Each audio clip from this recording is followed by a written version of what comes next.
Bonsoir à tous. Alors, j'ai le plaisir d'animer cette conférence de ce soir qui est sur le thème « Agir aussi en France, des ONG internationales témoigner ». Voilà, donc on a le plaisir d'accueillir deux organisations de solidarité internationale qui interviennent en région pour répondre aux différentes questions de cette thématique. Donc, cette thématique générale, c'est un peu certaines ONG de solidarité internationale font le choix d'intervenir également en France. De quelles actions parle-t-on? Quels en sont les objectifs et les enjeux? Est-ce que leur mise en œuvre est comparable à celle des actions internationales? C'est un peu l'aspect global qu'on a essayé de réfléchir. Et pour répondre à ces différentes questions, du coup, on a trois intervenants qui sont présents ce soir. Donc, merci déjà pour votre présence. Deux personnes de Médecins du Monde.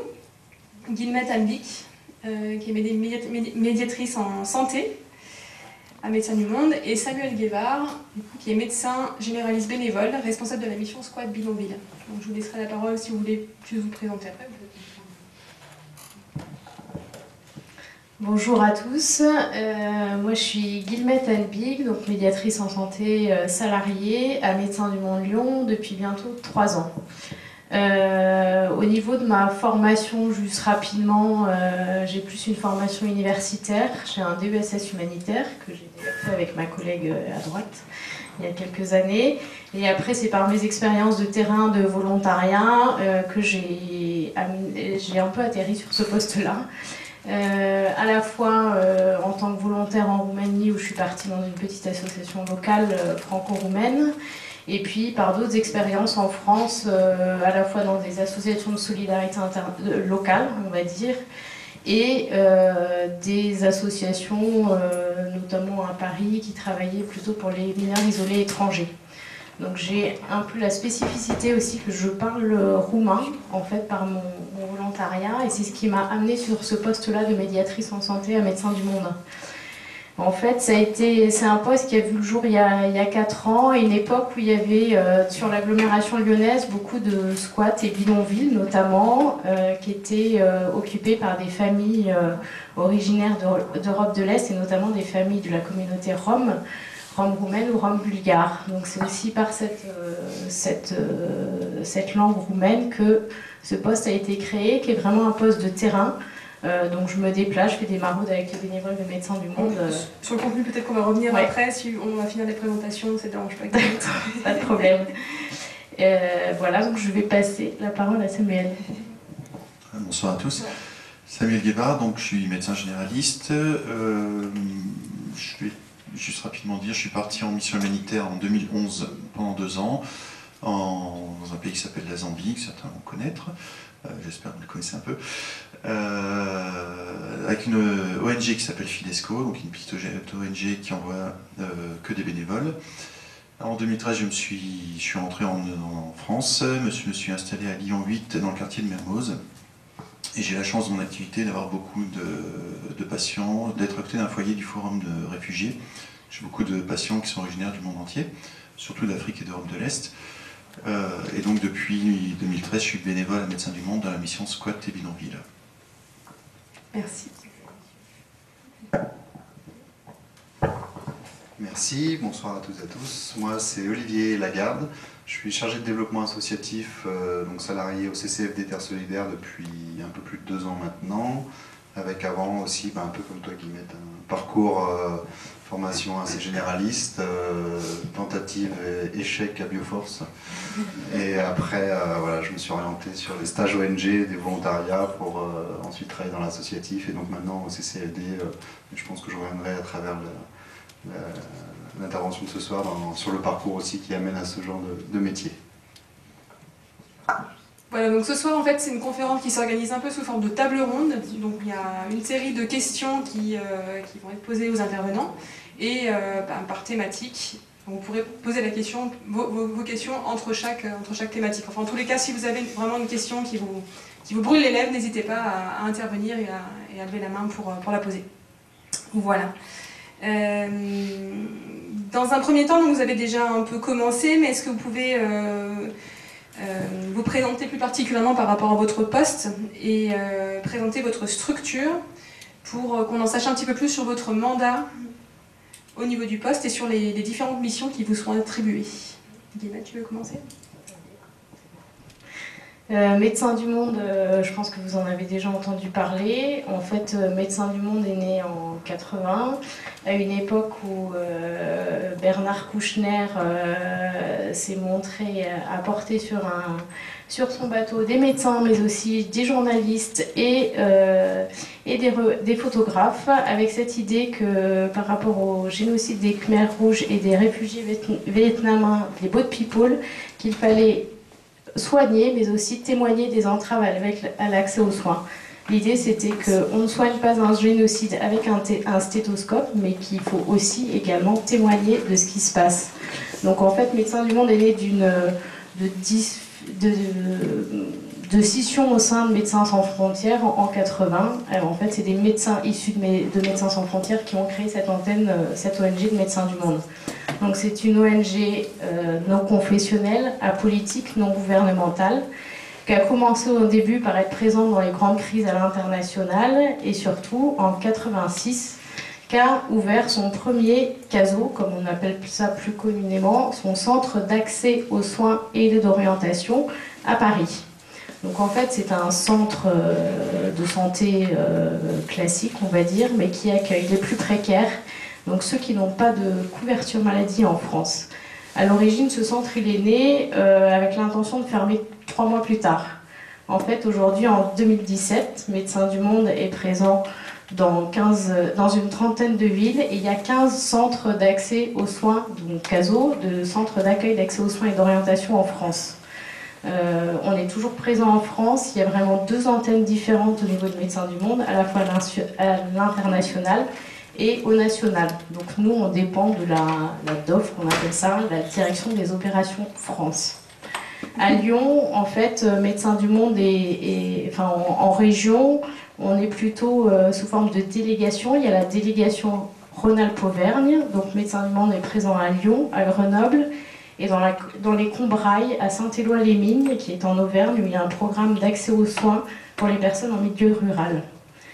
Donc à Grenoble, il y a un centre de soins, et à Lyon, donc on a un centre de soins qui est rue Sainte-Catherine, que vous avez peut-être vu déjà dans le centre de Lyon, rue Sainte-Catherine. Et on a aussi 2 missions mobiles, qui est la mission bus, où il y a un bus qui est présent 3 soirs par semaine, 2 soirs sur la place Carnot et un soir à Jean Massé, pour aller vers, avec cette idée d'aller vers les plus exclus et les plus démunis du droit commun.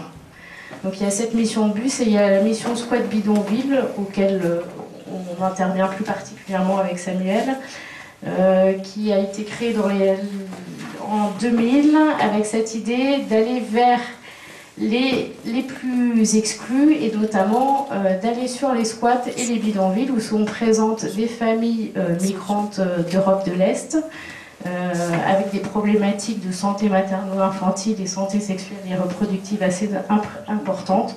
Donc c'est dans les années 2000, face à ces créations de campements, qu'est née cette mission squat bidonville. Donc moi, en tant que médiatrice, je fais des maraudes à pied, je me déplace sur les terrains avec des équipes médicales, donc médecins infirmiers,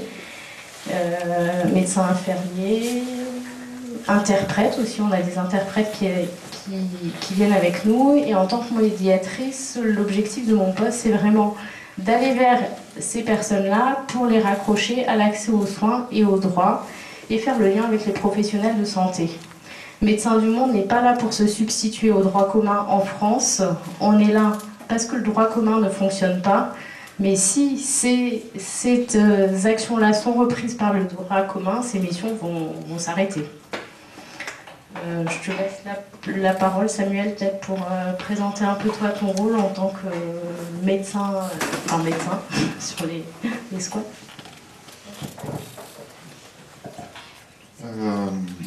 Je dirais surtout,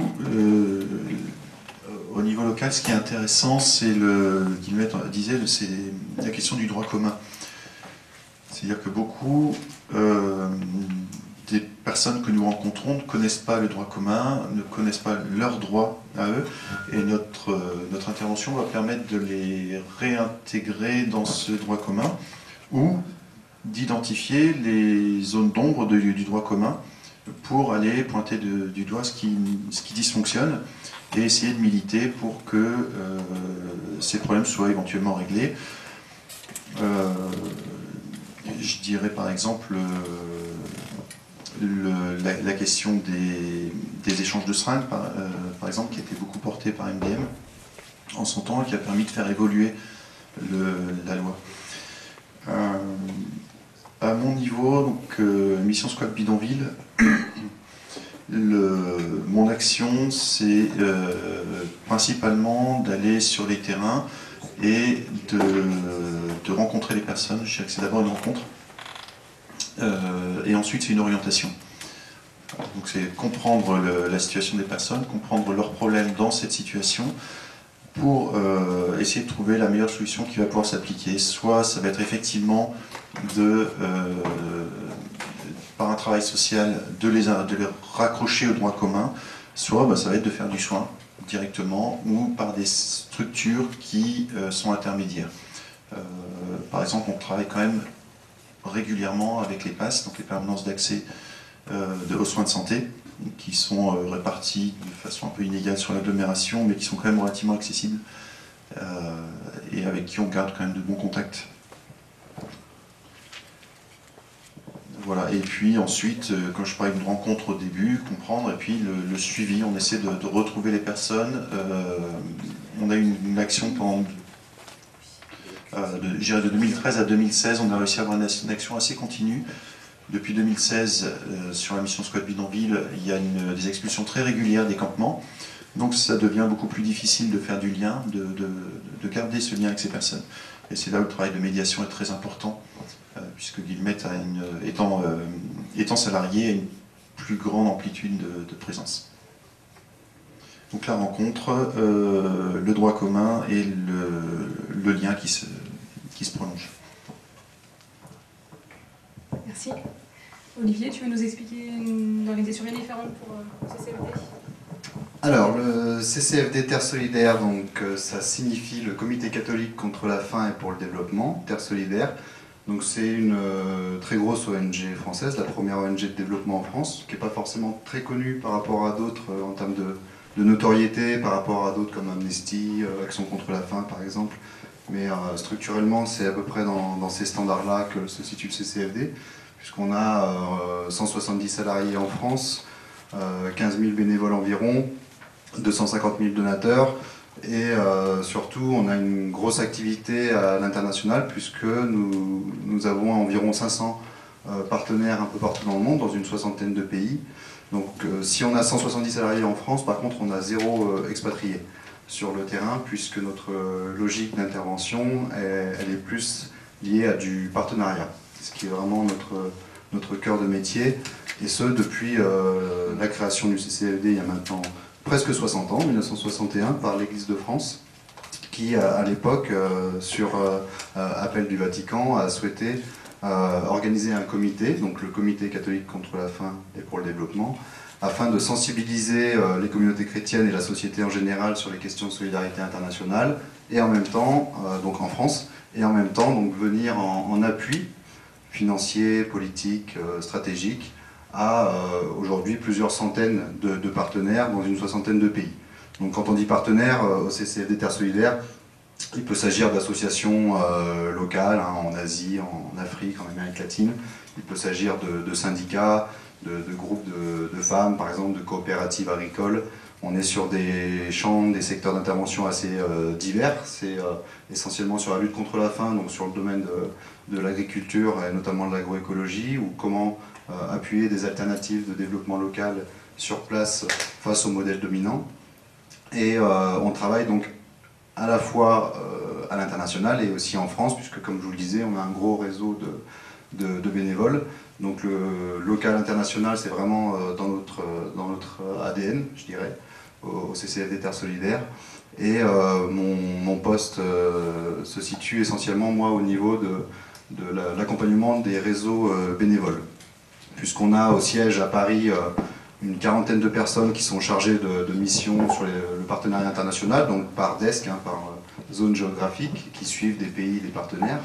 Donc ça, c'est ce qu'on appelle les chargés de mission partenariat international.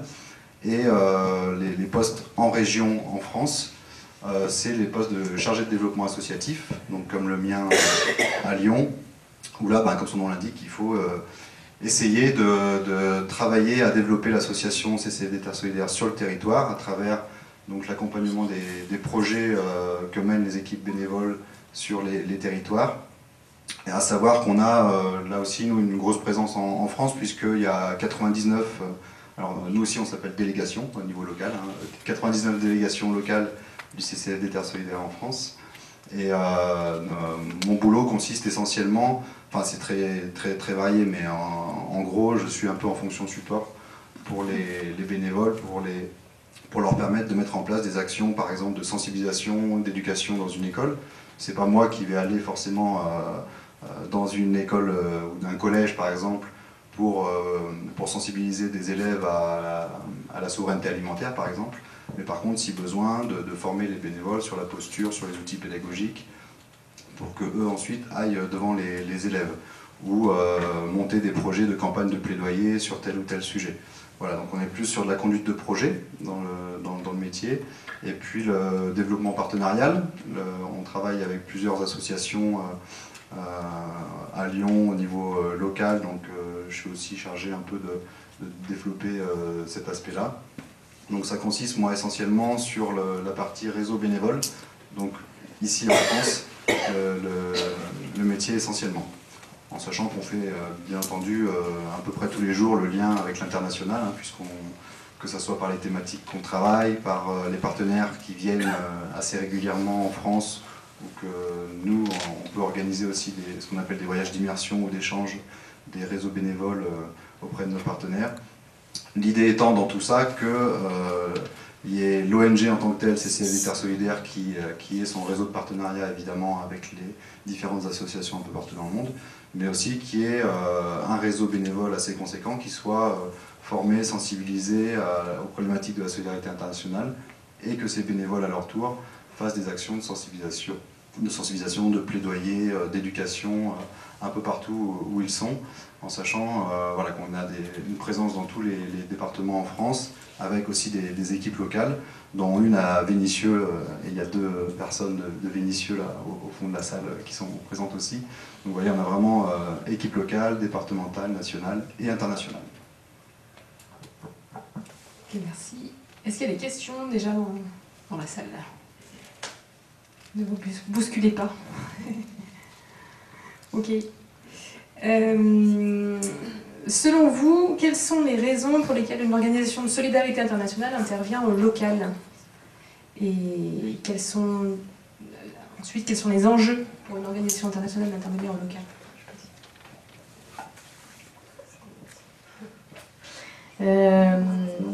À l'origine, Médecins du Monde, quand il était intervenu en France en 86, je pense que ça ne devait pas durer.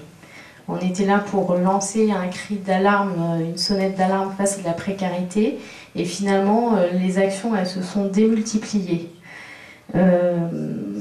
En France, je pense que la différence avec l'international, la mobilisation des personnes en France, des bénévoles, est vraiment une des spécificités de Médecins du Monde au local.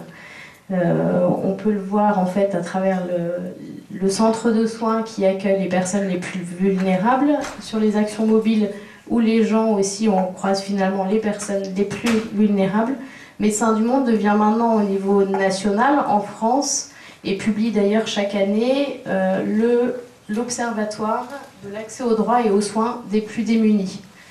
Je pense qu'avec la présence en France de Médecins du Monde, ça permet d'être vraiment un recueil de données et un relevé sur la précarité en France, avec cette porte d'entrée santé évidemment.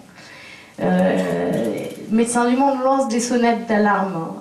Tu parlais tout à l'heure, Samuel, des PASS, des permanences d'accès aux soins de santé, qui sont des dispositifs spécifiques dans les hôpitaux qui permettent aux personnes qui n'ont pas de couverture maladie en France de se soigner gratuitement. Ça, c'est une des actions de Médecins du Monde en France.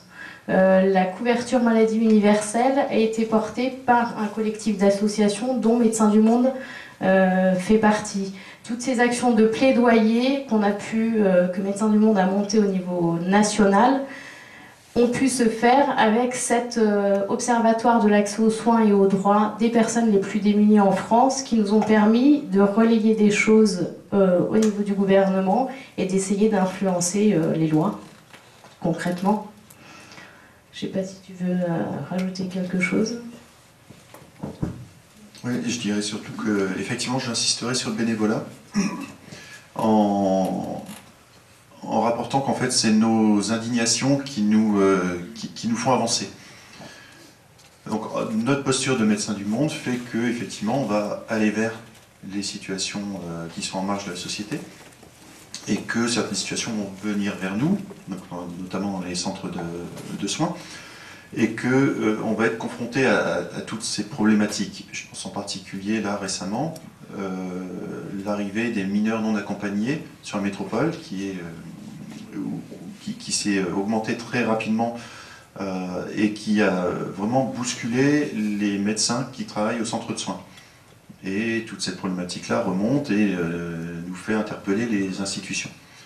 Donc pour revenir sur la question qui était raison pour intervenir en local, voilà, c'est vraiment ça, je pense, notre légitimité au niveau local. Voilà, c'est qu'on intervient, on voit qu'il y a des inégalités, on voit qu'il y a des injustices, et on s'y intéresse. Et du coup, les situations se précisent et vont affiner notre plaidoyer.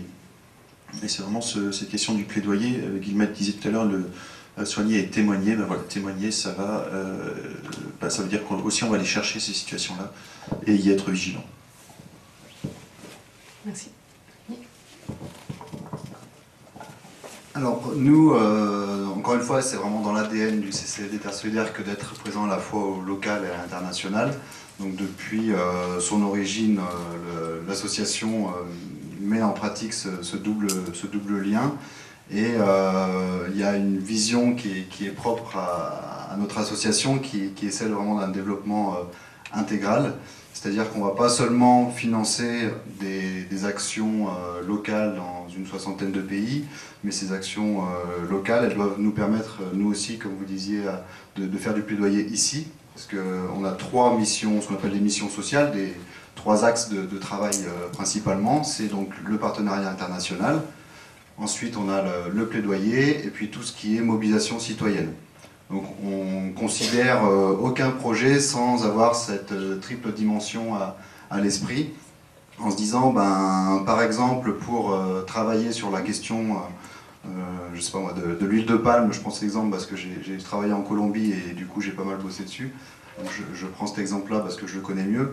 Mais on va financer un projet, par exemple, avec des communautés au nord-ouest de la Colombie qui luttent pour leurs droits et récupérer leurs terres suite à l'expropriation par des multinationales qui les ont déplacés de leur territoire pour ensuite planter de l'huile de palme.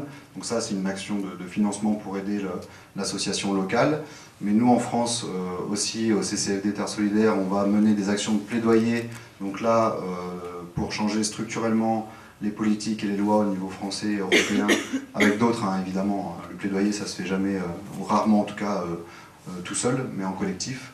Donc on va travailler là pour travailler notamment au niveau de l'Union européenne sur le pourcentage d'intégration d'huile de palme dans les biocarburants, afin que à 10 000 km de là, il n'y ait pas des conséquences pour les paysans colombiens. Donc ça, c'est vraiment un changement structurel et de politique profonde qu'on recherche à travers le plaidoyer. Et puis le troisième pilier, c'est donc la mobilisation citoyenne, pour aussi que l'opinion publique soit un levier de transformation.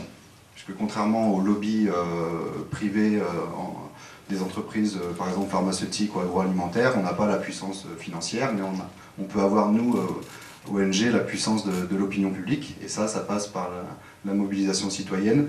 Donc vous voyez, ce triple regard, il est à la fois ici en France, voire en Europe, mais aussi évidemment à l'international, puisqu'au-delà de l'action de financer des projets locaux, comme vous le disiez aussi, à MDM, on sollicite nos partenaires pour des actions de recherche, d'études sur le terrain.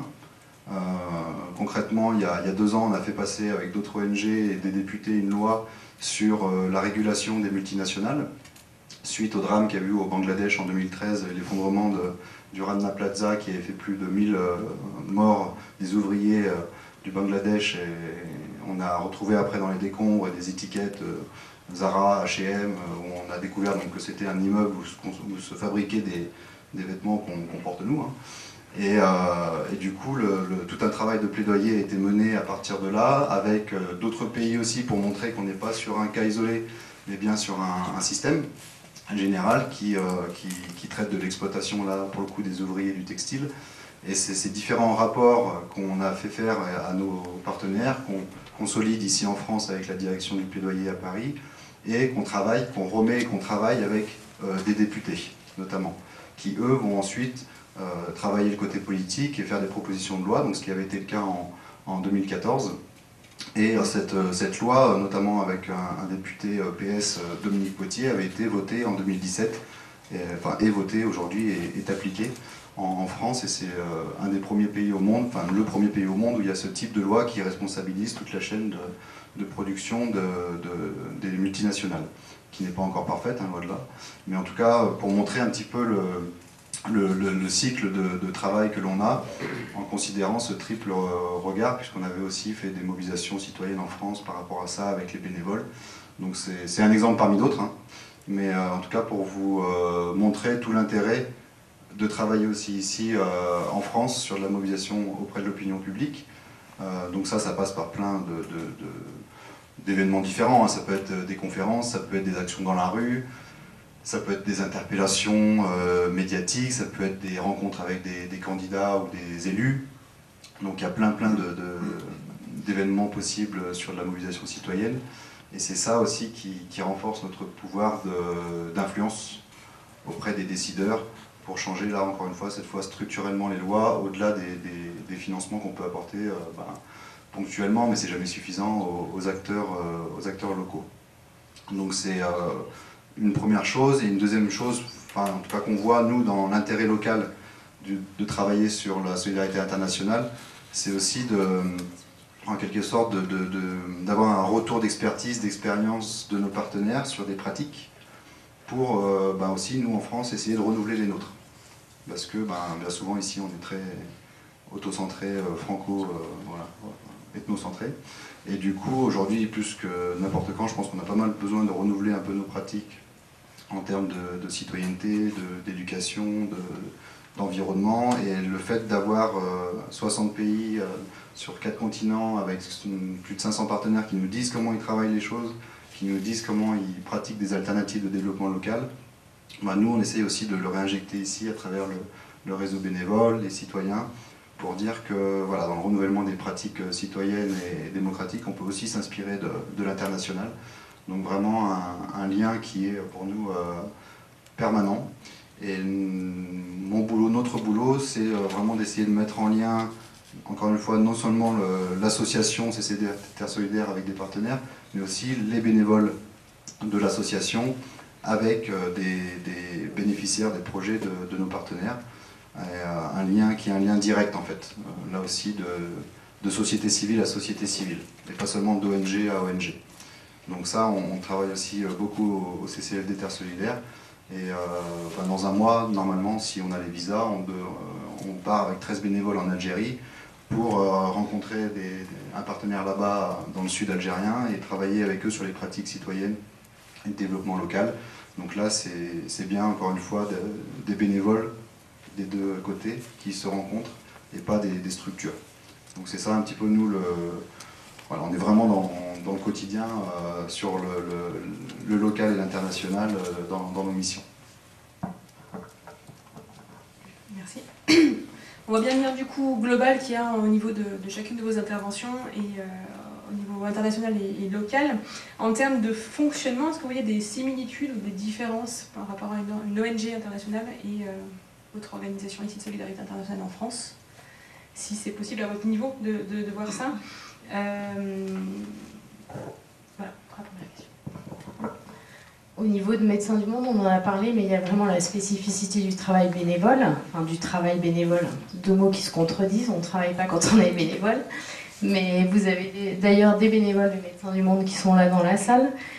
Médecins du Monde, c'est sur la délégation Rhône-Alpes-Auvergne, c'est 12 salariés, 250 bénévoles.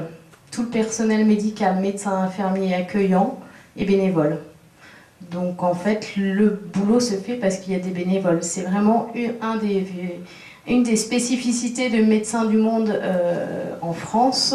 Je ne connais pas bien les missions à l'international, mais il n'y a pas de bénévoles sur l'international. Ça, c'est vraiment une des grosses différences.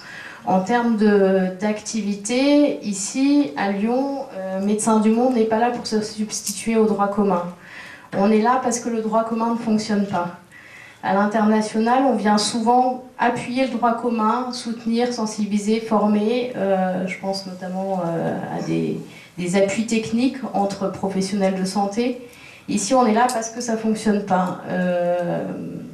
Je pense sur le terrain, par exemple, sur la mission Squat Bidonville, elle s'est créée parce que personne n'allait voir tout simplement ces familles, ces femmes, ces enfants qui vivaient dans des bidonvilles dans l'agglomération de Lyon.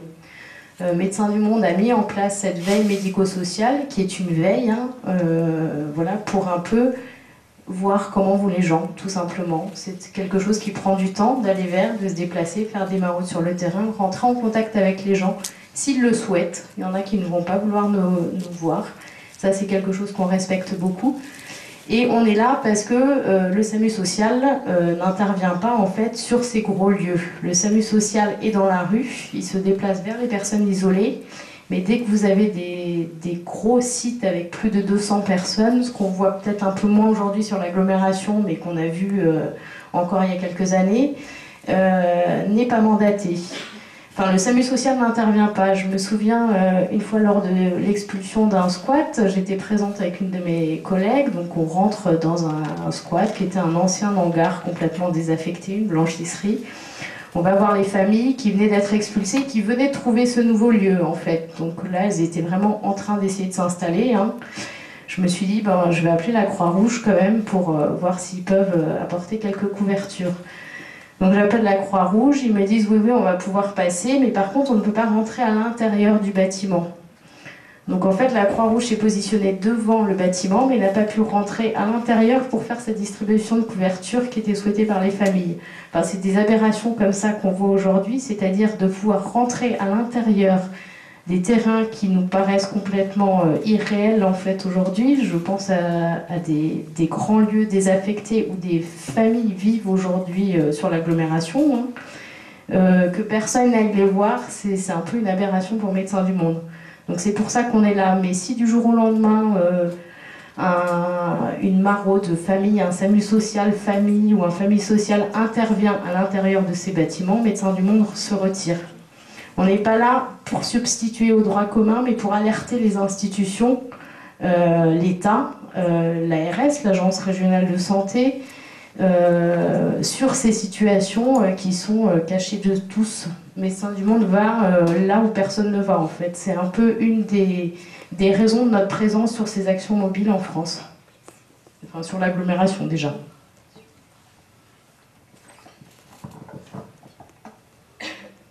C'est effectivement donc d'aller, enfin je me répète un peu, d'aller mettre d'aller montrer ce qui dysfonctionne. Après on en discutait avec des personnes de Médecins du Monde qui ont une expérience internationale, et finalement on se disait que la différence n'est pas si significative que ça. Le lien avec les bailleurs, le lien avec les populations, avec les bénéficiaires du moins. Peut-être qu'on a plus de marge de manœuvre parce qu'étant chez nous, on peut se permettre peut-être de critiquer des choses qu'à l'international on ne peut pas forcément évoquer. Une chose peut-être aussi, c'est qu'on est en délégation, on en parlait tout à l'heure, donc on a une certaine liberté de manœuvre. Non pas pour dire qu'à l'international il n'y a pas de liberté de manœuvre pour le responsable d'une mission, mais quand même il doit, je pense, en référer à son administration, qui n'est pas forcément juste à côté, qui peut être très loin. Il peut y avoir un décalage horaire aussi qui peut compliquer les choses. Voilà ce que je rajouterais par rapport à l'intervention de Guillemette. Merci. Alors pour nous, n'y a pas vraiment de différence là pour le coup, en tout cas sur le fond, entre le local et l'international, puisque comme je disais, c'est vraiment pour nous une vision globale et c'est très complémentaire ce qu'on peut faire ici et là-bas, puisque on voit bien et on le voit de plus en plus à travers les expertises, les analyses qu'on peut faire avec nos partenaires que les causes de la faim, les causes des injustices sociales ou économiques, qu'on soit au Cambodge, au Sénégal ou en Colombie ou en France, alors évidemment à des échelles et des contextes bien différents, mais ont bien souvent les mêmes causes, les mêmes origines. Et c'est pour ça qu'on travaille justement avec cette vision un petit peu intégrale, pour montrer que c'est en travaillant ensemble qu'on pourra aussi proposer des alternatives, non pas seulement locales, mais plus globales. Donc là, oui, on est très complémentaires sur ce sujet-là. Après, c'est un peu différent dans le sens où on voit bien au CCFD Terre Solidaire, parce que moi je dis souvent qu'on est une ONG un peu en 3D, c'est-à-dire qu'on a le siège à Paris qui fonctionne vraiment comme une ONG internationale, que ce soit dans les recrutements, les compétences des salariés présents au siège, où il y a les fonctions support, donc tout ce qui est communication, marketing, administration, finance, tout ça. Et puis les fonctions plus internationales et plaidoyer. Donc là, ça fonctionne plus comme, on va dire, dans les codes culturels, comme une ONG. Les jeux d'acteurs aussi sont plus comme une ONG. Dans les délégations locales, comme ici à Lyon, on est plus sur un modèle association, on va dire.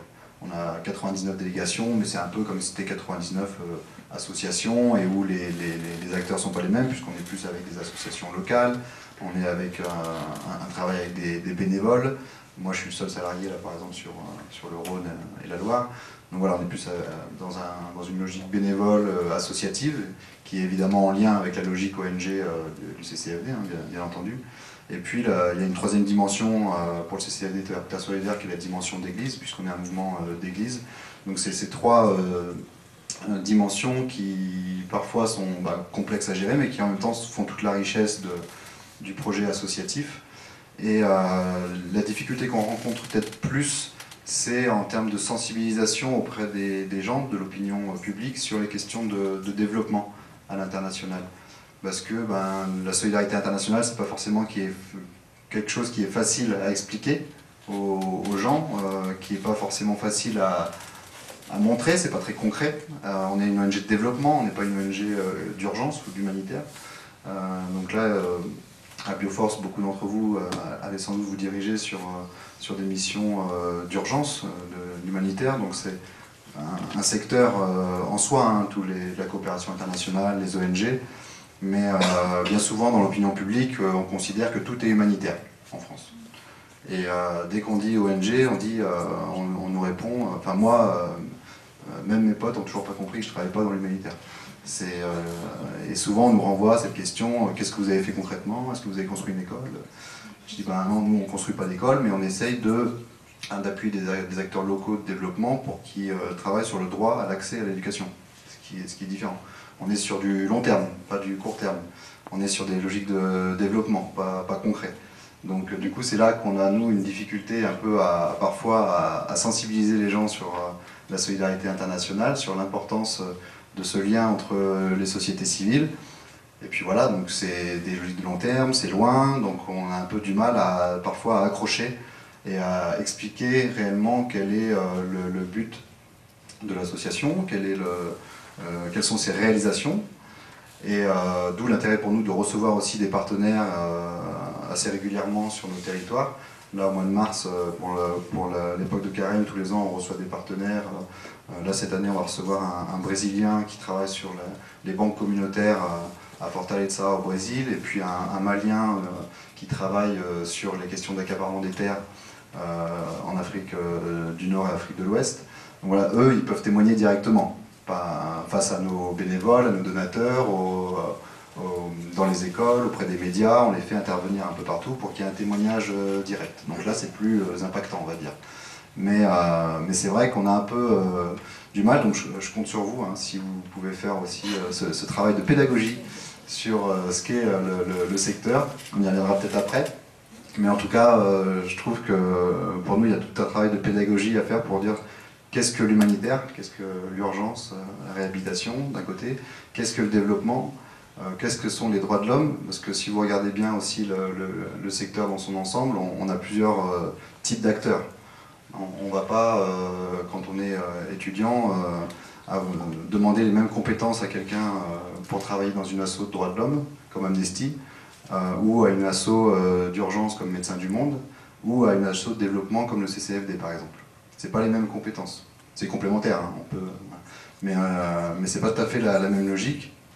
Et ça, du coup, on a parfois un peu de mal à l'expliquer dans l'opinion publique, parce que dans l'opinion publique, et c'est pour ça qu'au début je vous disais que le CCFD Terre Solidaire n'est pas très connu aussi, hein, c'est parce qu'on n'est pas sur des choses très concrètes en termes de réalisation, enfin pour l'opinion publique, pour nous aussi, et du coup c'est ça, voilà, la difficulté que je verrais entre ce qu'on fait ici nous au local et ce que fait l'ONG au niveau international. On voit bien comment les différents versants se nourrissent, que ce soit international et local. Est-ce que certains ont des questions complémentaires? Moi j'aurais une question pour toi sur l'impact de l'aspect confessionnel de l'ONG sur les projets ou sur sa façon de fonctionner. Qu'est-ce que ça change par rapport à une ONG non confessionnelle?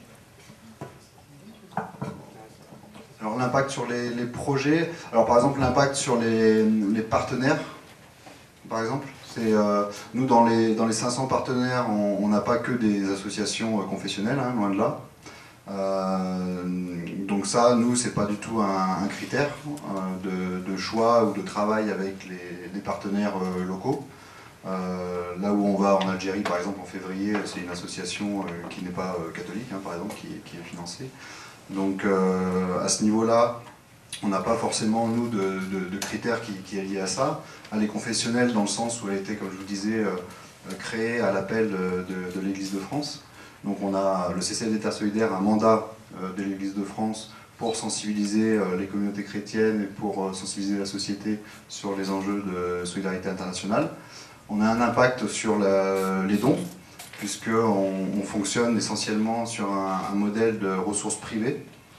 Sur 40 millions d'euros de budget, on est à 32 millions d'euros de dons. Donc c'est essentiellement, comme je vous disais, c'est 250 000 donateurs, qui ne sont pas tous forcément catholiques d'ailleurs, hein, mais ça peut avoir un impact aussi à ce niveau-là. Et donc ça c'est important pour nous. Après, bien souvent, alors on pourra faire intervenir, on a l'aumônier du Rhône du CCFD dans la salle, donc il pourra intervenir aussi, Régis, hein, si tu veux. Mais, et tu me diras si je me trompe, hein. Mais on est parfois plus reconnu, le CCFD Terre Solidaire, dans la société, auprès d'associations non confessionnelles, que dans l'Église. Parce que voilà, politiquement, on n'est pas forcément dans le créneau, on va dire, conservateur de l'Église, pour dire les choses comme ça.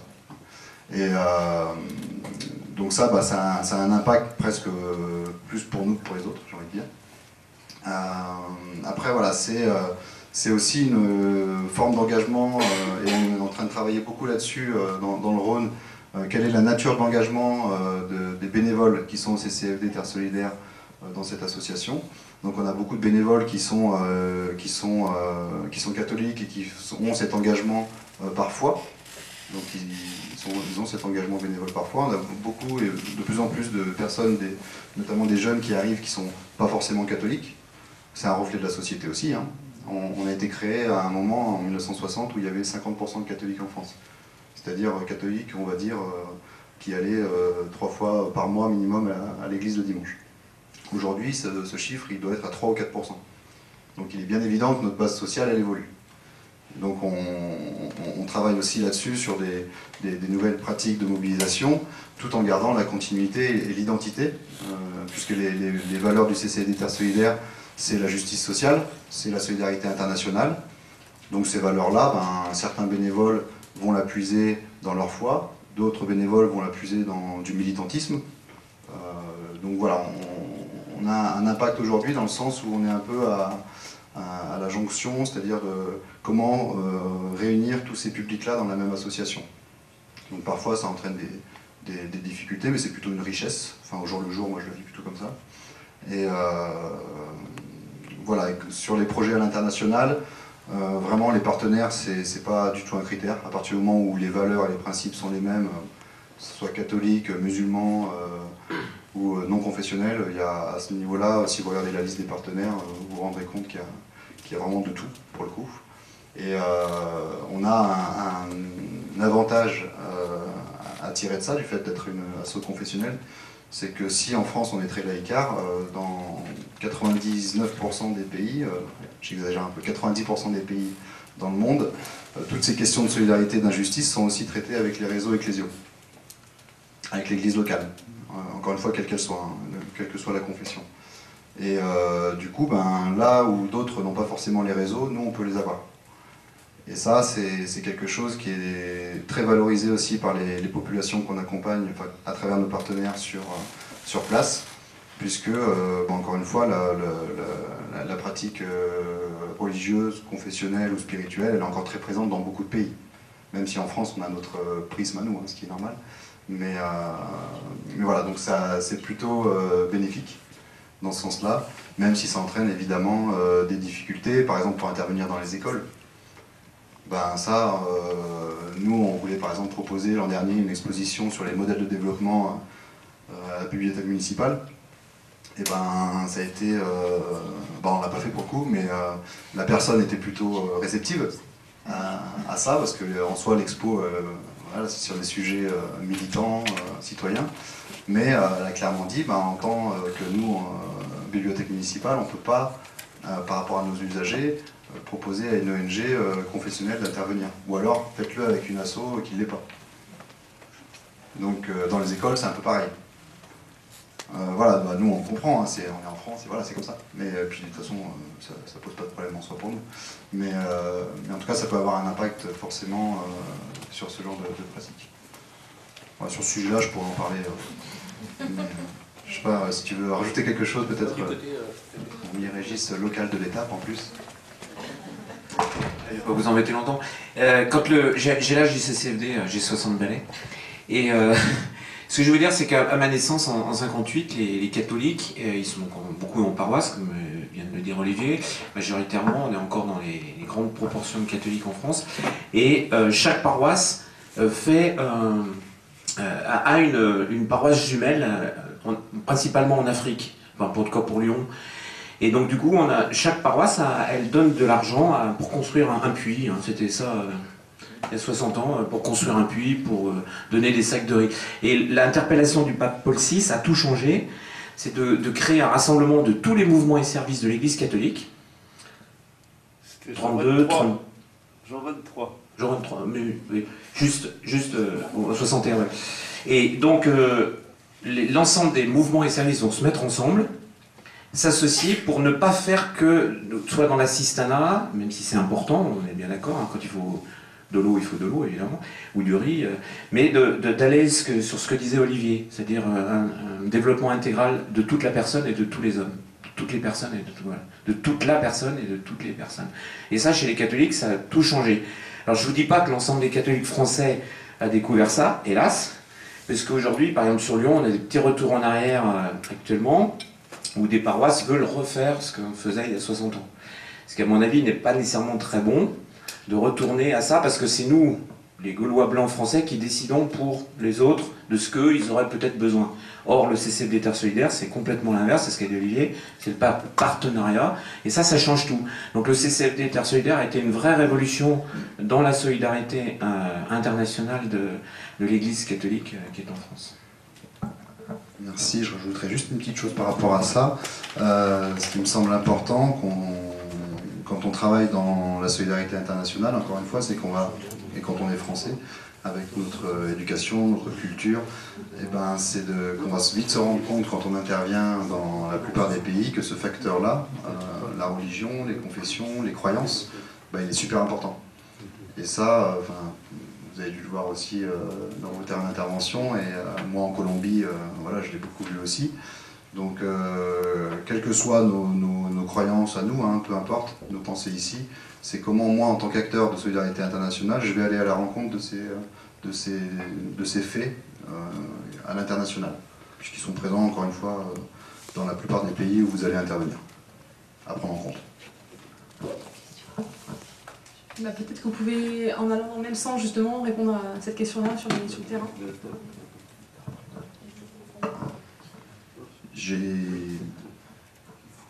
Alors déjà, je confirme qu'effectivement, à l'étranger, on a le droit de parler de religion.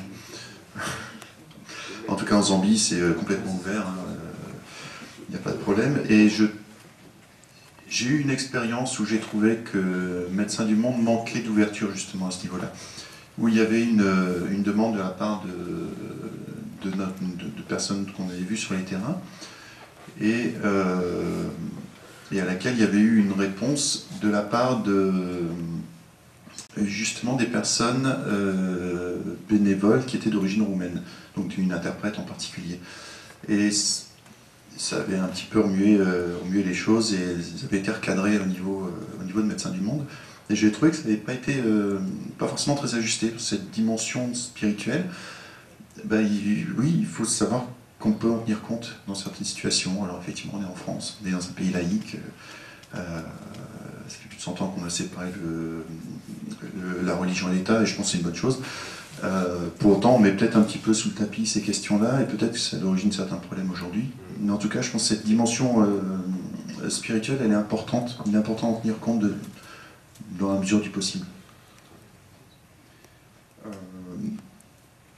Et puis sur la question, qui n'est pas tout à fait la question, mais sur est-ce qu'il faut intervenir pour creuser un puits, etc. En me préparant un petit peu, je me suis souvenu d'une anecdote. J'ai grandi à Roubaix, dans le nord de la France, ville très célèbre. Il y a eu un reportage à la télévision sur les quartiers pauvres de Roubaix. Et dans les jours qui ont suivi, il y a un camion qui est arrivé de Menton avec de la nourriture. Et qui s'est fait recevoir, vous imaginez bien, ils n'ont même pas ouvert le camion, ils sont repartis chez eux comme ça. Voilà, comment est-ce qu'on répond aux besoins d'une population? Voilà, c'est pas forcément de Menton qu'on décide des besoins de Roubaix, ni de France qu'on décide des besoins à l'international. Donc je partage complètement le point de vue du CCFD, où effectivement le travail de réseau est vraiment très important, parfois plus que l'élan du cœur qui est important aussi.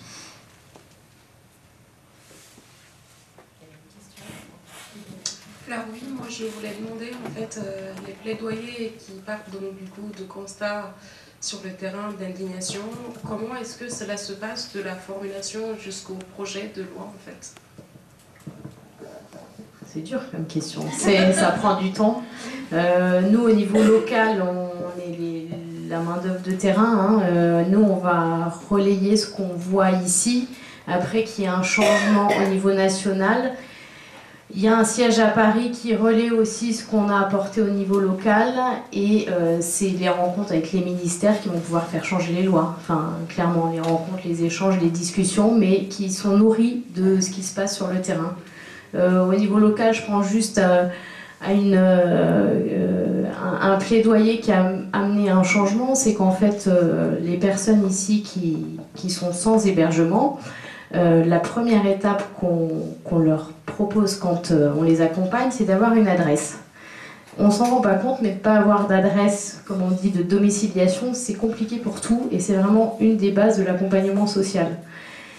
Donc les CCAS de toutes les communes ont l'obligation de domicilier les personnes qui sont sans adresse. C'est-à-dire que si vous dormez dehors, vous allez à la mairie, et la mairie a l'obligation de vous proposer leur adresse en fait, pour que vous puissiez recevoir votre courrier à la mairie. Sur un des bidonvilles où on intervenait sur une des communes, le CCAS a refusé de domicilier une des personnes qu'on avait orientées chez elle. Et du coup, on a contacté des avocats, on a fait une action en justice en fait, pour forcer le CCAS à reconnaître cette domiciliation, et c'est ce qui s'est passé. On a gagné, et du coup maintenant le CCAS a eu l'obligation de domicilier les personnes qui résidaient sur leur commune mais qui n'avaient pas d'adresse. C'est un petit exemple vraiment local, mais je préfère partir de ce que je vois sur le terrain plutôt qu'au niveau national, mais c'est une des choses qui vont pouvoir permettre de faire changer les lois. Un petit plaidoyer, un exemple de plaidoyer local.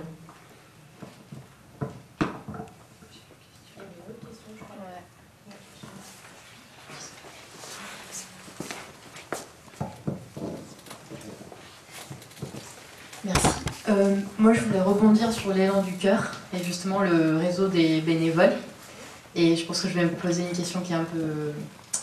Enfin, je pense qu'elle est un peu délicate. Comment on fait pour la professionnalisation, entre guillemets, des bénévoles sur le terrain, sachant aussi que le turnover est important, si je ne me trompe pas, qu'on sait bien que les bénévoles, effectivement, ils sont très impliqués, mais qu'en même temps, ils ont des périodes précises, ils ont leur temps, ils ont des moments où ils sont pas là, ils sont pas disponibles, ils peuvent donner 2 heures par semaine, mais ils peuvent pas donner plus. Enfin, je veux dire, excusez-moi, hein, j'ai travaillé sur le terrain et je connais un peu le reste des bénévoles. Ils peuvent être extraordinaires, mais en même temps, ça peut aussi poser problème dans le roulement des actions. Donc, je voulais juste savoir comment vous en sortiez avec le réseau des bénévoles. Merci. Non, c'est notre boulot, c'est le boulot de tous les jours, donc c'est pas du tout délicat. C'est vraiment une richesse, mais c'est sûr que, encore une fois, le secteur associatif est en train de beaucoup évoluer, et notamment par rapport à ce que vous disiez sur la professionnalisation. On a de plus en plus de gens qui arrivent en tant que professionnels dans les associations et qui ne sont pas forcément formés aussi à travailler avec les bénévoles à la fac ou dans les écoles. On apprend des compétences dures dans les écoles ou à la fac. On n'apprend pas forcément le soft talk, comme on dit, et de comment aussi on travaille avec des personnes qui n'ont pas forcément en face de nous les mêmes rythmes, les mêmes compétences. Tout comme nous, en tant que salariés professionnels de la coopération internationale, on n'a pas des compétences de prof ou de journaliste ou autre métier. Du coup, c'est vrai que c'est quelque chose parfois qui peut être difficile en termes de rythme. Et ça, c'est assez récent comme mouvement de fond. Ça fait une dizaine d'années peut-être qu'il y a vraiment ce sujet qui émerge du lien entre professionnels et bénévoles dans les associations. Aussi parce que l'offre de formation sur les questions de solidarité internationale s'est démultipliée dans les 10 dernières années. Moi, j'ai fini en 2006 mon Master 2 à l'Institut des droits de l'homme de Lyon et je ne me souviens pas avoir vu beaucoup d'offres de master en gestion de coopération internationale, coopération culturelle, gestion de projet, tout ça aujourd'hui, mais il y en a plein. Et du coup, il y a parfois même pas de débouchés, du coup, parce qu'il y a tellement de formations. Et ces personnes-là, si on n'a pas une expérience au préalable de militant associatif ou d'expérience à l'international, ou dans tous les cas qu'on n'est pas confronté à d'autres personnes que nos pairs professionnels, c'est vrai que ça peut être compliqué pour le salarié qui arrive. Pour l'association en soi, alors nous on est encore une fois par nature un réseau de bénévoles, donc c'est quelque chose qu'on fait depuis 60 ans, mais la question se pose quand même parce qu'on n'a pas effectivement les mêmes rythmes, et aujourd'hui le secteur de la coopération internationale et de l'associatif, il faut aller vite. Le secteur il est concurrentiel. On n'ose pas trop en général dans les assos parler avec des termes entrepreneuriaux, mais il y a une vraie concurrence aussi, pour le dire ainsi, entre les appels à projets, les associations. Il faut proposer des nouvelles pratiques pour attirer des bénévoles. Il y a toujours autant d'engagement, je pense, en France de la part des gens. Le pourcentage d'engagement des Français, il baisse un tout petit peu, mais il reste quand même stable. C'est, je crois, entre 20 et 25% de personnes en France qui déclarent avoir un engagement bénévole, quel que soit l'asso. Je ne parle pas du tout que de l'international. C'est vraiment dans tous les types d'assos. Asso 1901 en France, c'est le club de belote du quartier, le club de foot ou le CCFD Terre Solidaire. Donc c'est vraiment un quart de la population qui se dit engagée. Ça reste assez stable, légèrement en baisse, mais il y a beaucoup d'associations. Donc il faut pouvoir capter ces engagements-là. Et pour ça, on est obligé de renouveler, de moderniser nos pratiques. Et parfois, avec les bénévoles qui sont là depuis longtemps ou qui ont l'habitude d'une certaine pratique dans leur association, ça peut être une évolution, un changement qu'on travaille. Nous aussi, au CCFD Terre Solidaire, on travaille. Encore hier, j'étais à une réunion avec les bénévoles de Lyon sur un rapport qu'on avait fait l'été dernier sur la nature de leur engagement au CCFD, et où on voyait à quel point les pratiques évoluaient. Et quand on en parle, quand on l'explique, ça passe. Mais c'est sûr qu'en termes de rythme, c'est pas évident parce que chacun a ses disponibilités, ses compétences, ses centres d'intérêt. Il y en a qui sont là plus en bénévole pour dire je veux me former et je veux sensibiliser d'autres à telle ou telle thématique internationale. D'autres qui veulent être là plus dans un rôle de fonctionnement de l'association. Donc c'est tout un ensemble qu'il faut organiser, c'est tout notre boulot aussi. Hein. Et puis l'autre boulot, c'est de recruter des nouveaux bénévoles. Donc là, pareil, en proposant aussi des choses adaptées, c'est tout le travail. Mais ça reste une vraie richesse. Quand on voit nos partenaires qui viennent nous voir en France, on leur fait faire le tour des initiatives en Rhône-Alpes, chez des paysans, des coopératives, auprès de nos réseaux bénévoles. C'est la première chose qu'ils nous disent, c'est vous avez cette force-là en France, d'avoir non seulement des associations, mais des gens autour, une base sociale. Et ça, c'est quelque chose qui est vraiment à travailler, je pense, aussi en termes de coopération internationale. C'est comment développer les bases citoyennes, militantes dans les pays là où on finance des acteurs locaux, pour qu'eux aussi puissent avoir cette force-là. Bon, c'est tout un chantier, hein, parce que nous, on a un historique assez long en France de lois associatives et de politiques publiques qui permettent l'engagement.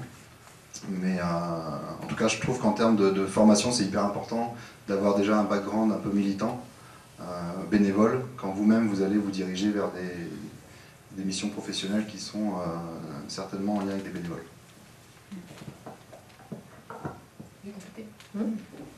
Au niveau de Médecins du Monde, c'est vraiment une des richesses de l'association, c'est le cœur de Médecins du Monde en France, le bénévolat.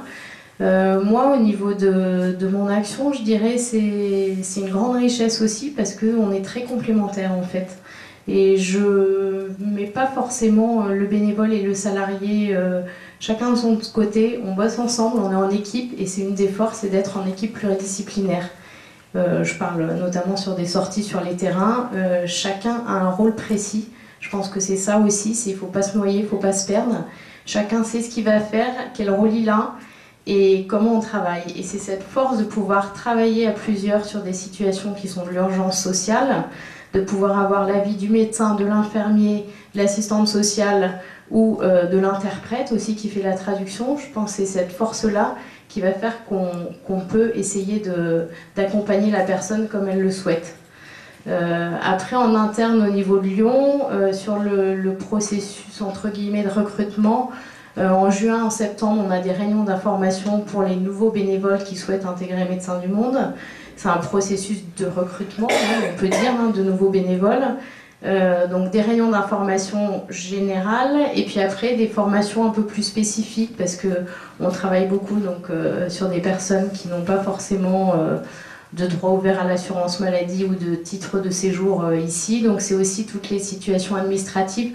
On transmet beaucoup d'infos sur tout ce qui concerne les droits sociaux en France. Voilà, donc c'est des formations spécifiques.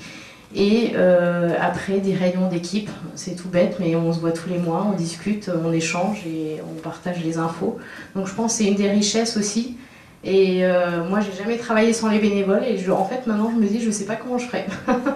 c'est une des forces, je pense, de l'association. Oui, je pourrais répondre de façon un peu lapidaire. Médecins du Monde, c'est pas compliqué, on est tous soignants. Donc on est tous professionnels dans la plupart des cas. Donc la professionnalisation, en fait ce que je fais quand je vais sur une mission, c'est quand même mon métier, où je développe, où j'exerce mon expertise, donc à la fois de soignant, mais aussi d'orientation. Donc voilà, c'est vrai que je suis parfois un petit peu gêné de cette posture éventuellement qui fait dire que on est bénévole, donc on travaille peut-être moins bien. En fait, non, je fais le même travail quand je suis sur un terrain ou quand je suis dans mon cabinet. Ceci dit, quand même, il y a deux aspects qui restent intéressants.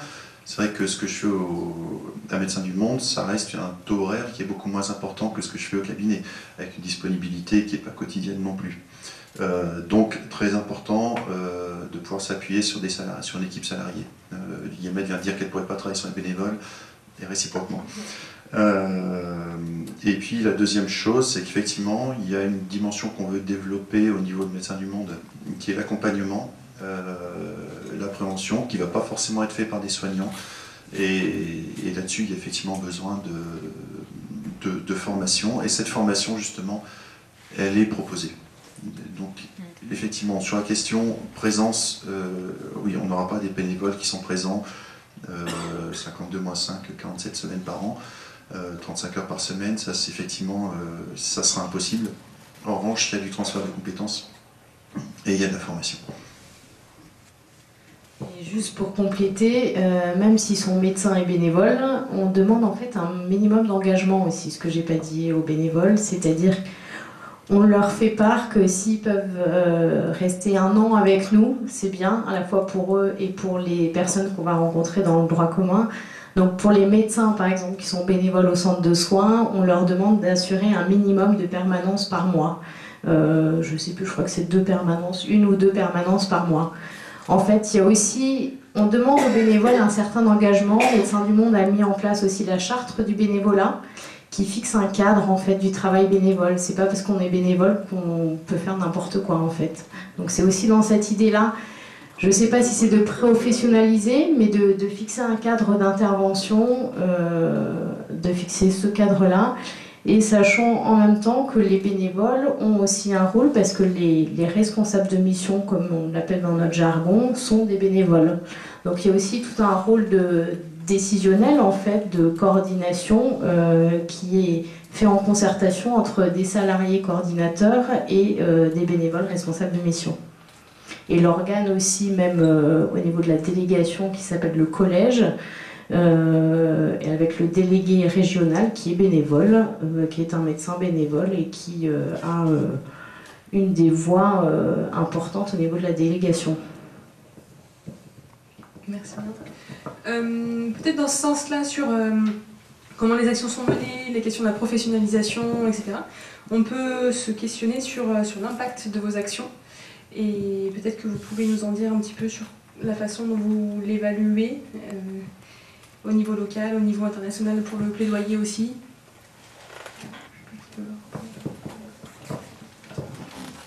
Alors, c'est un peu différent les notions d'impact si on parle du partenariat international avec nos partenaires ou de l'action locale. Puisque nous, ici, l'impact de nos actions, on veut d'abord qu'il soit pour notre réseau bénévole, c'est-à-dire que s'ils se sentent à l'aise dans leur engagement bénévole chez nous, qui montent en compétences en termes de thématiques, pour faire des interventions, pour eux-mêmes sensibiliser d'autres personnes, pour proposer des projets, on va mesurer plutôt l'impact d'abord pour notre réseau bénévole à CCFD Terre Solidaire, et puis ensuite voir en quoi les bénévoles ont organisé des projets. Là, ça va nous permettre de voir si d'année en année, il y a de plus en plus de personnes qui du coup sont sensibilisées ou pas. On travaille aussi beaucoup au niveau local en France sur le partenariat associatif, et on voit que notre impact il se traduit aussi par ce qu'on peut organiser en termes d'événements.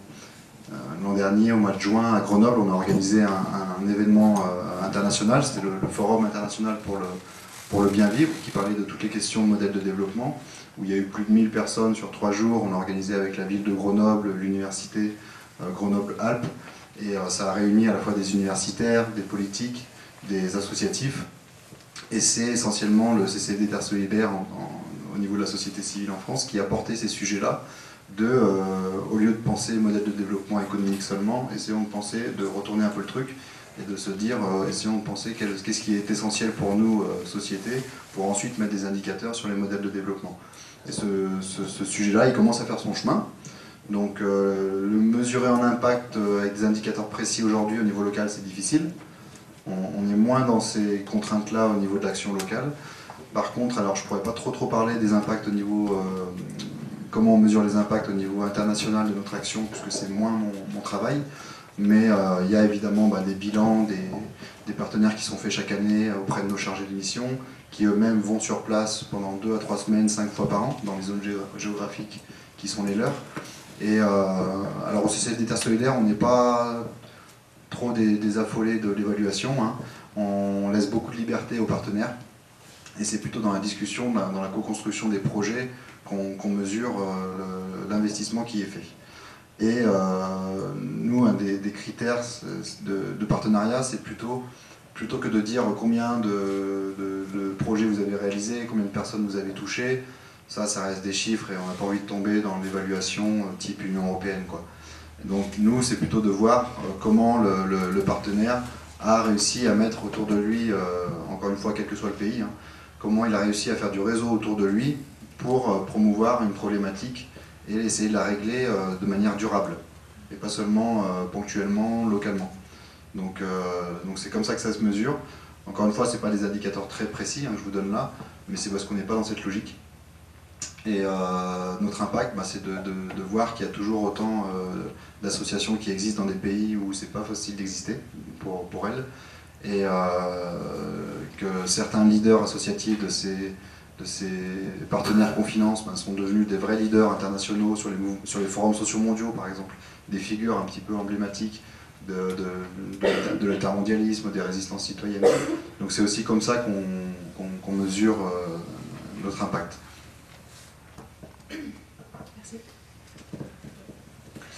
Au niveau de Médecins du Monde et de mon poste, moi, en tant que médiatrice en santé, l'impact, c'est à la fois au niveau des personnes que je vais rencontrer sur le terrain. En fait, on a tout un recueil de données en interne aussi, avec le nombre de sorties qu'on a fait sur le terrain, le nombre de personnes rencontrées, le nombre de personnes qui ont des droits ouverts à l'assurance maladie, qui ont été orientées vers des professionnels de santé. Donc, en fait, ces indicateurs-là permettent de dresser ce que je vous montrais tout à l'heure, l'Observatoire d'accès aux droits et aux soins, qui permet de relever des indicateurs et qui sert à notre plaidoyer local et national.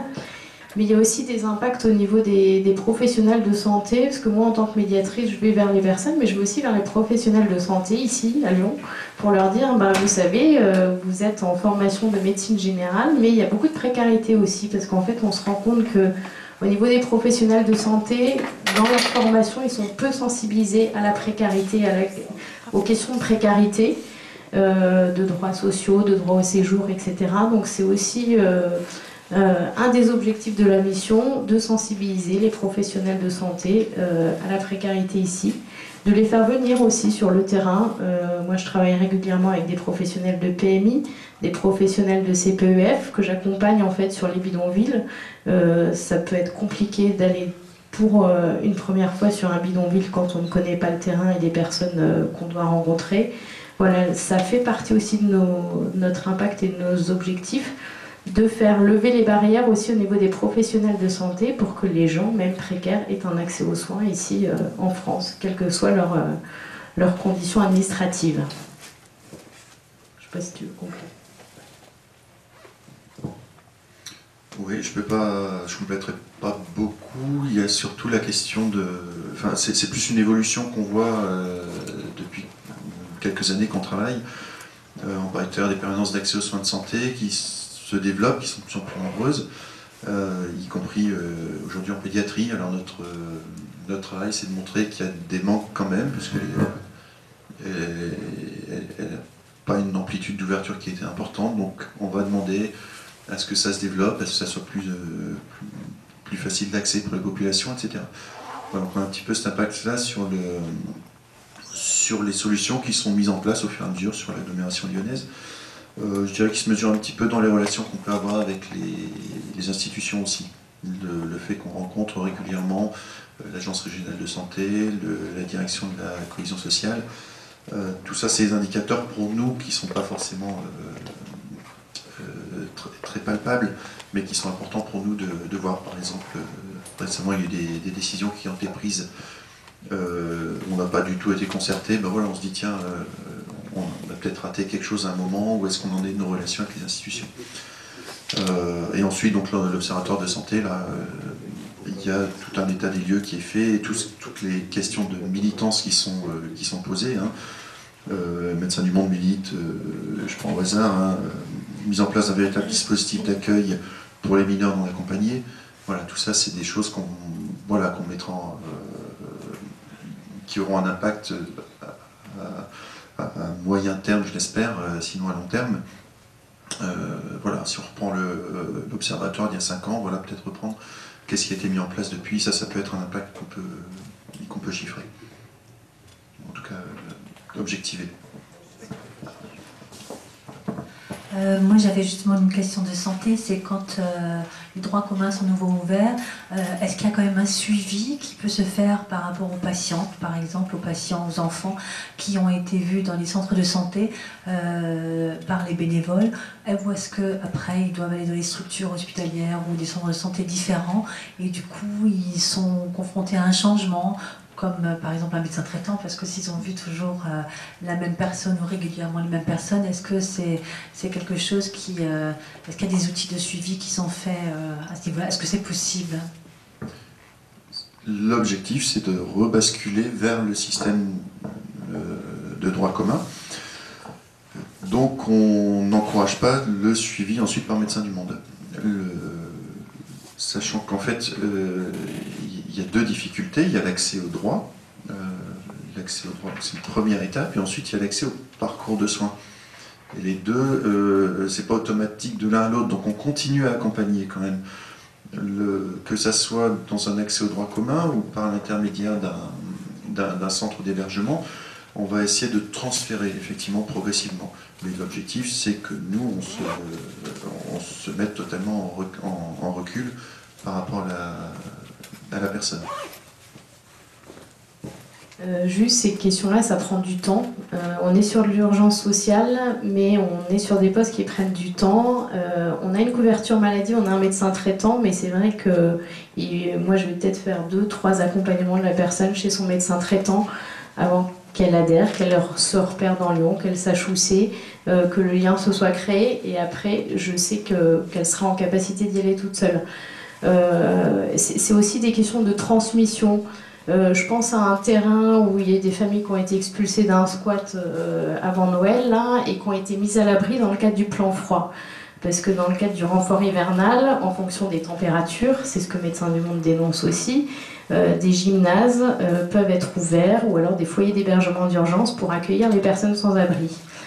Donc un squat a été expulsé, ces personnes, suite à l'expulsion, ont été dans un foyer et on a été pas mal sollicité par l'équipe sur les questions de santé, est-ce que les gens avaient des droits ouverts à l'assurance maladie, est-ce qu'ils avaient un médecin traitant. Donc là, on a vraiment tout un rôle aussi de transmission entre professionnels de santé, parce qu'on est aussi couvert par le secret médical, secret professionnel, donc de médecin à médecin, de travailleurs sociaux à travailleurs sociaux. Ces informations se transmettent. L'idée, c'est que les gens aient toujours un lien. Et ça nous arrive aussi, même quand les gens ont une couverture maladie, un médecin traitant, ils reviennent nous voir au centre de santé. On sera toujours content de les voir et on aura des nouvelles. Mais voilà, le but, c'est pas qu'on les suive, mais qu'on transmette les informations, le dossier médical, s'il y en a un particulièrement à transmettre. Une question par là-bas. Attends, il y avait d'abord une question là-bas.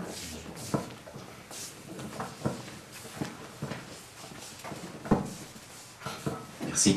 Bonsoir, je m'occupe d'une ONG, on intervient spécialisée dans le sport, petite ONG.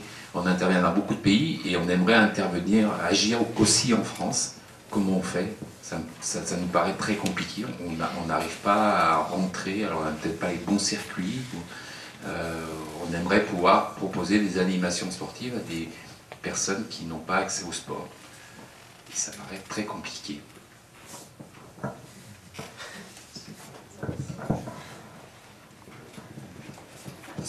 Ouais, j'ai pas de réponse toute faite là pour le coup, mais c'est sûr que disons que ça s'invente pas de s'implanter en France comme ça s'invente pas pour une asso locale de s'implanter à l'international, parce que c'est d'autres réseaux, effectivement. Alors si vous êtes sur Lyon, je sais pas, par exemple, voilà, déjà peut-être identifier les publics que vous souhaitez toucher, si c'est les mêmes avec lesquels vous travaillez à l'international, par exemple, c'est des jeunes, voilà, peut-être au niveau des publics à toucher, donc du coup des partenaires aussi ou des réseaux à faire. On a tout identifié, mais on n'arrive pas à rentrer. Et il y a une sorte de barrière. Enfin, je ne sais pas comment vous faites dans les bidonvilles pour rentrer. Est-ce que c'est sur demande ou c'est... plusieurs fois, on a eu des refus. Mais auprès de quel type de public ou de... Plutôt administratif. Les municipalités, la métropole, les municipalités. Parce qu'ils ont leur propre circuit interne. Oui, peut-être les questions de circuit interne, c'est ça aussi, parce que c'est vrai que s'il n'y a pas la compétence locale, on va dire. Je pense que c'est plus difficile effectivement d'accéder au public et aux financements locaux aussi, hein, c'est ça aussi peut-être. Vous êtes demandeur de subvention? Non, on est tous bénévoles. Ouais, je sais pas si vous avez peut-être plus une réponse là-dessus.